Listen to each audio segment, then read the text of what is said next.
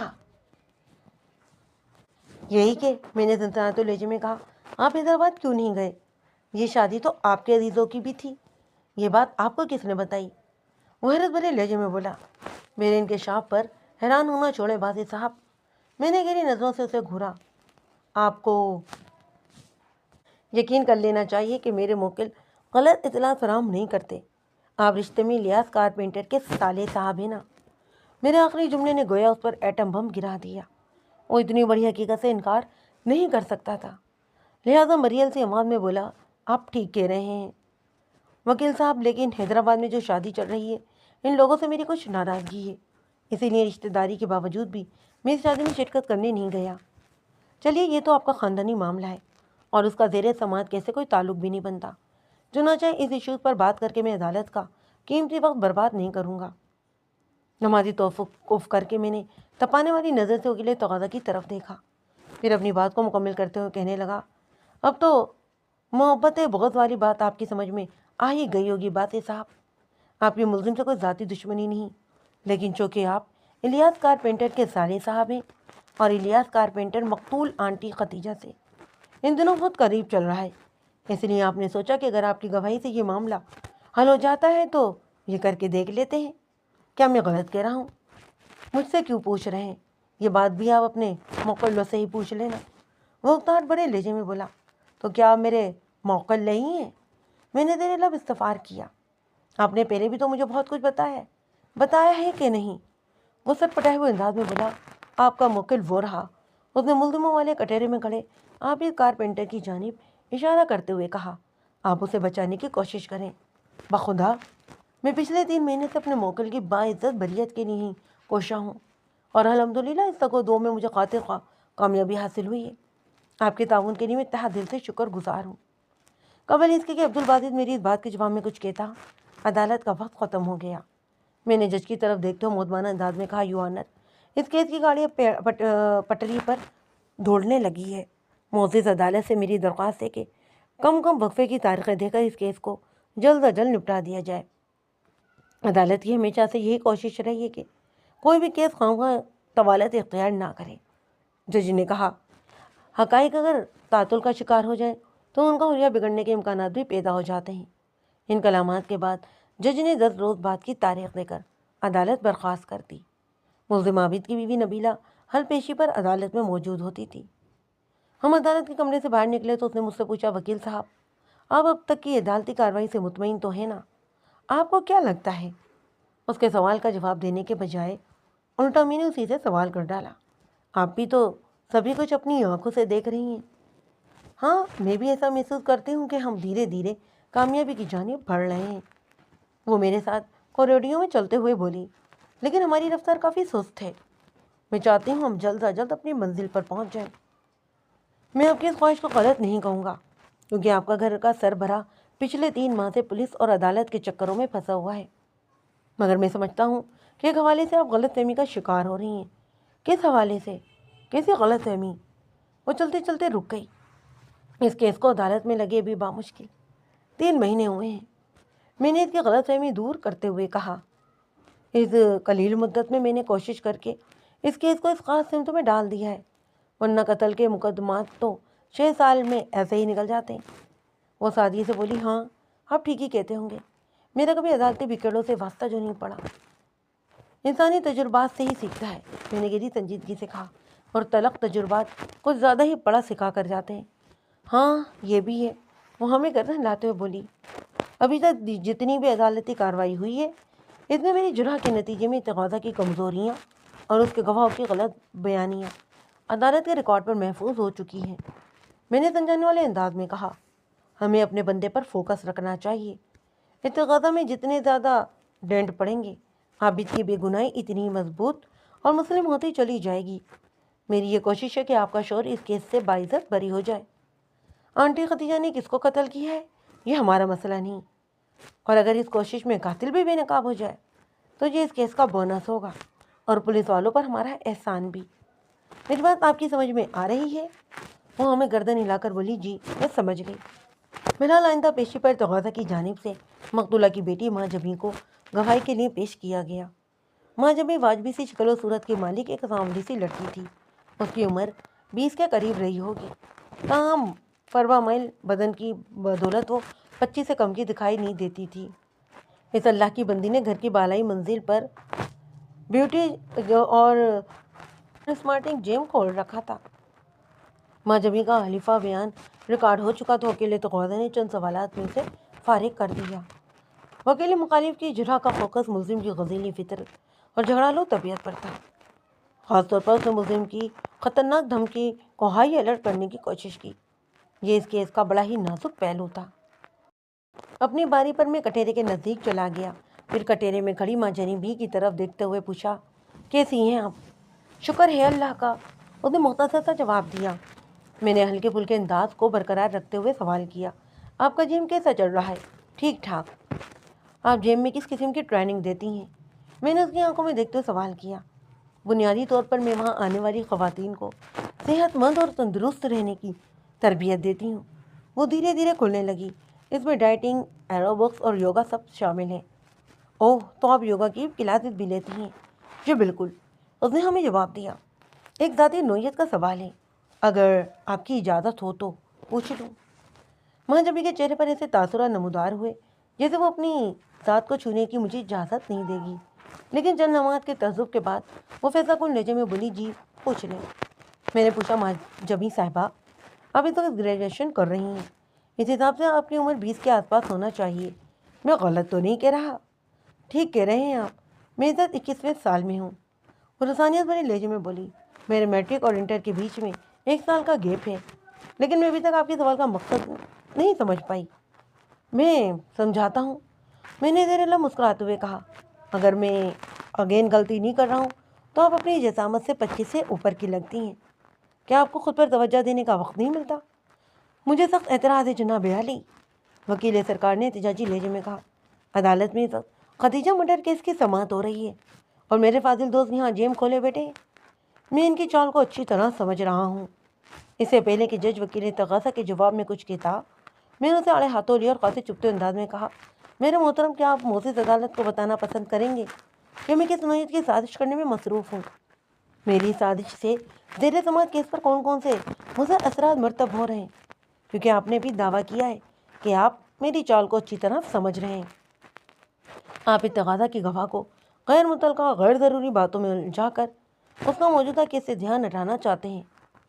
وہ مدفانہ نظروں سے مجھے گھورتے ہوئے بولا، اگر تقاضا کی گواہ کی توجہ زیر سماعت کیس سے چند لمحات کے لیے ہٹ جائے گی تو اس سے میرا بھلا کیا ہوگا؟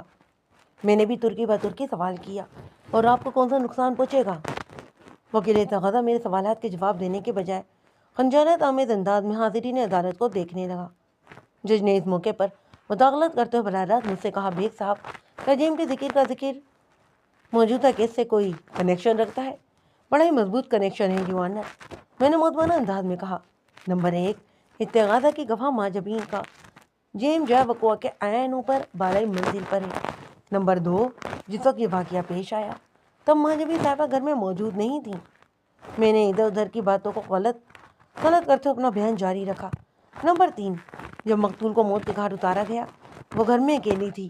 نمبر 4، مقتولہ ہائی بلڈ پریشر اور عارضہ قلب میں مبتلا تھی، لیکن ماجمی کی بتائی ہوئی کسی ترکیب پر وہ عمل نہیں کرتی تھی کیونکہ وہ ماجمی پر بھروسہ ہی نہیں کرتی تھی۔ نمبر 5، بیگ صاحب، جس نے میری بات پوری ہونے سے پہلے ہی حیرت بھرے لہجے میں کہا، آپ بڑی عجیب باتیں کر رہے ہیں۔ ایک ماں اپنی بیٹی پر بھروسہ کیوں نہیں کرے گی؟ جناب عالی، یہ بڑا ہی نازک اور اہم نقطہ ہے، میں نے گہری سنجیدگی سے اس ڈرامے میں رنگ بھرتے ہوئے پراسرار لہجے میں کہا، اور میں اس کی وضاحت کرنے ہی والا تھا کہ وکیل تقاضا نے بیچ میں ٹانگ پھنسا دی۔ بات کے اختتام پر میں نے خفگی بھرے انداز میں وکیل مخالف کو گھورا۔ میری چال کامیاب رہی، میرا چلایا ہوا تیر عین نشانے پر جا کر بیٹھا تھا۔ جج نے معطل انداز میں کہا، پلیز بیگ صاحب، آپ اپنی جرات جاری رکھیں۔ ماجبی صاحبہ، میں دوبارہ تقاضا کی گواہ کی جانب متوجہ ہوا۔ آپ اپنے وزن کی وجہ سے 4-5 سال بڑے ہی دکھائی دیتی ہیں۔ آپ دوسری عورتوں کو تو سلم اینڈ اسمارٹ رہنے کی ٹریننگ دیتی ہیں، آپ کو سب سے پہلے خود پر بھی تو توجہ دینا چاہیے نا۔ اگر میں غلطی پر ہوں تو آپ مجھے ٹوک دیجیے گا، اور اگر آپ کو میرا سوال برا لگا ہو تو آپ مجھے روک بھی دیجیے گا۔ نہیں، آپ کے سوال سے مجھے کوئی ایشو نہیں، وہ ٹھہرے ہوئے لہجے میں گویا ہوئی۔ باقی جہاں تک خود پر توجہ دینے کا معاملہ ہے تو یہ بات مجھ سے زیادہ اور کوئی نہیں جانتا، لیکن میں اپنی 2 کمزوریوں کے باعث مجبور ہو جاتی ہوں، اور وزن کو کنٹرول میں رکھنا میرے بس سے باہر ہو جاتا ہے۔ ماشاءاللہ، آپ کمزور دکھتی تو نہیں ہیں۔ میں نے بڑی معنی نظر سے اس کے سراپے کا جائزہ لیا۔ خیر، عدالت آپ کی ان 2 کمزوریوں کے بارے میں جاننے کے لیے بے چین ہے جن کا بھی آپ نے ذکر کیا ہے۔ ایک تو مجھے کھانے پینے کا بہت شوق ہے، وہ قدرے ندامت آمیز انداز میں بتانے لگی۔ مجھے بہت زیادہ لگتی ہے، اور جب بھوک زیادہ لگتی ہے تو پھر مجھ سے صبر نہیں ہوتا اور میں تمام ہی حدود کو پھلانگ جاتی ہوں۔ اسی عادت کی وجہ سے ہفتہ 10 دن کی محنت اکارت جاتی ہے۔ میں نے بڑی کڑی کوششوں سے 2 ہفتوں میں جتنا وزن کم کیا ہوتا ہے وہ 1-2 بار کی بد پرہیزی سے ٹھکانے لگ جاتا ہے۔ ہاں، کھانا جن لوگوں کی کمزوری ہوتی ہے ان بیچاروں کے ساتھ یہ مسئلہ تو رہتا ہی ہے۔ آپ کی یہ کمزوری عدالت کے ریکارڈ پر آ چکی ہے، اب آپ اپنی دوسری کمزوری کے بارے میں بھی بتا دیں۔ دوسری فیملی، میرا فیملی ایشو ہے۔ Family issue? پلیز آپ آسان الفاظ میں اس کی وضاحت کریں۔ میں نے نبیلہ کی فراہم کردہ معلومات کی روشنی میں مقتول کے گھرانے پر اچھی خاصی ریسرچ کر ڈالی تھی، اور ماجبی سے پوچھے گئے ہر سوال کے پیچھے میرا ایک خاص مقصد چھپا ہوا تھا۔ میں تقاضا کے گواہ کی زبان سے عدالت کے ریکارڈ پر ایسے حقائق کو محفوظ کروانا چاہتا تھا جو کسی بھی حوالے سے میرے موکل کے لیے مفید ثابت ہوتے۔ وکلاء حضرات عموماً اپنے گواہوں اور ان کے فراہم کردہ ثبوت و شواہد پر زیادہ بھروسہ کرتے ہیں، لیکن میری ہمیشہ سے یہ کوشش رہی ہے کہ میں اپنی پرمعینہ جرأت سے مخالف پارٹی کے گواہوں کو اس طرح مانچتا ہوں کہ ان کی زبان سے اپنے حق میں باتیں اگلوا لیتا ہوں، اور انہیں احساس بھی نہیں ہوتا کہ میں ان کے ساتھ کون سا ہاتھ کر رہا ہوں۔ اس وقت میں تقاضا کی گواہ اور مقتول کی بیٹی ماجبی پر یہی حربہ آزما رہا تھا۔ میرے سوال کے جواب میں اسے بتایا میرے ننیال میں اوور ویٹ کا مسئلہ پایا جاتا ہے۔ 1 منٹ، میں نے ہاتھ کے اشارے سے اسے مزید بولنے سے روک دیا اور مصنوعی الجھن چہرے پر طاری کرتے ہوئے کہنے لگا، یعنی آپ یہ کہنا چاہتی ہیں کہ آپ کو موٹاپے کی خاصیت والدہ کی طرف سے ملی ہے؟ جی بالکل، وہ ہمیں گردن ہلاتے ہوئے بولی، ننیال کا مطلب والدہ اور اس کا خاندانی تو ہوتا ہے، لیکن یہ کیسے ہو سکتا ہے؟ میں نے اپنی جرح کو معائنہ خیزی کا بغیر لگاتے ہوئے کہا۔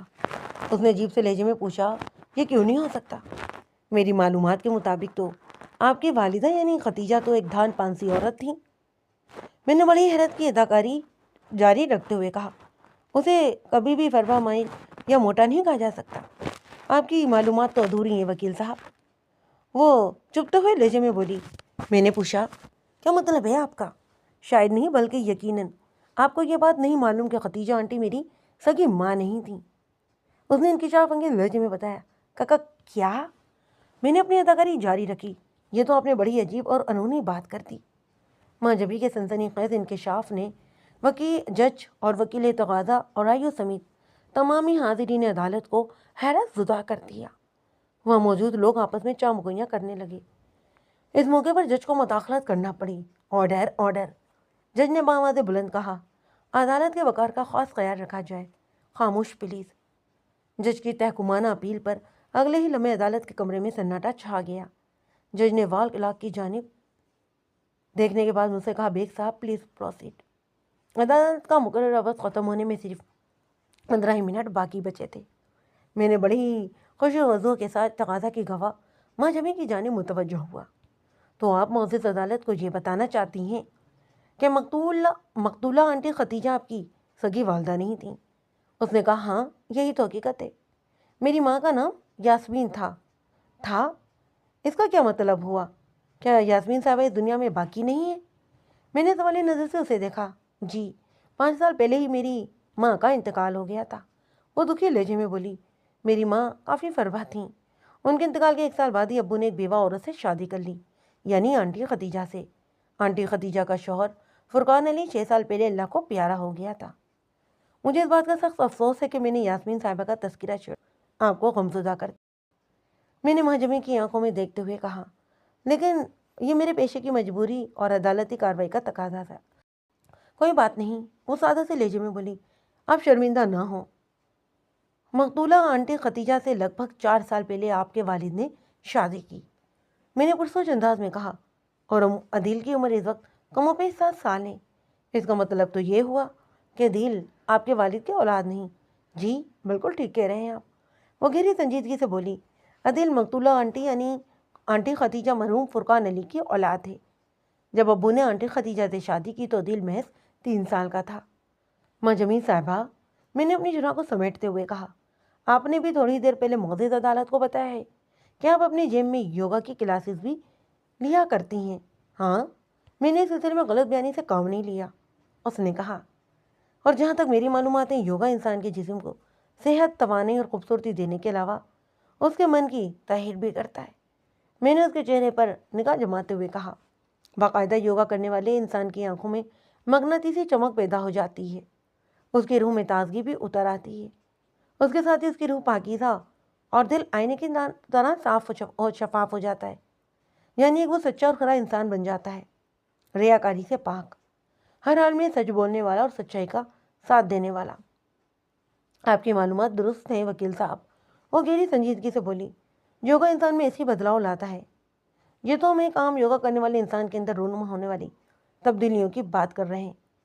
میں نے اس کی آنکھوں میں دور تک جھانکتے ہوئے کہا، اور اگر یوگا کسی استاد کا ذکر کیا جائے تو ان فوائد کو 100 سے لازمی ضرب دینا ہوگا، ہے نا؟